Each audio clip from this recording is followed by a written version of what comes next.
Nifty 50 మంచి speed మీద ఉందంటే నిఫ్టీ నెక్స్ట్ 50 ఉంటుంది కదా, అదొక ఛాలెంజర్ గా ఉండబోతుంది నెక్స్ట్ ఫ్యూ సెకండ్స్. నిఫ్టీ 50 అంటే అందరికీ తెలుసు, ఇండియాలో top 50 companies, bigger market capital, అలాగే మనకి స్ట్రాంగ్ రెప్యుటేషన్. దీంతో పాటు మనకి నిఫ్టీ నెక్స్ట్ 50 ఇక్కడ ఉంది తెలుసు కదా, ఇది మనకి టాప్ 50లో ఉండవు, బట్ నెక్స్ట్ రేస్ లో అయితే ఉన్న కంపెనీస్. ఇప్పుడు మనం సెక్టార్స్ చూసుకుంటే నిఫ్టీ 50 రకరకాల సెక్టార్స్ లో టాప్ పెర్ఫార్మర్స్ తో ప్యాక్ అయి ఉంటుంది. అదే మనకి నిఫ్టీ నెక్స్ట్ 50 చూసుకుంటే ఎమర్జింగ్ సెక్టార్స్ మీద అయితే ఫోకస్ చేసి ఉంటాయి.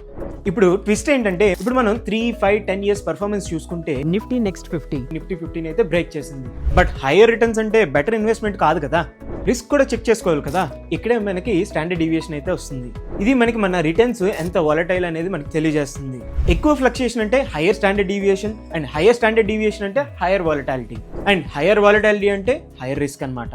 డేటా ఏం చెప్తుందంటే మనకి నిఫ్టీ నెక్స్ట్ 50 హైయర్ పర్ఫార్మెన్స్ ఎందుకు ఇచ్చిందంటే హైయర్ రిస్క్ వల్ల.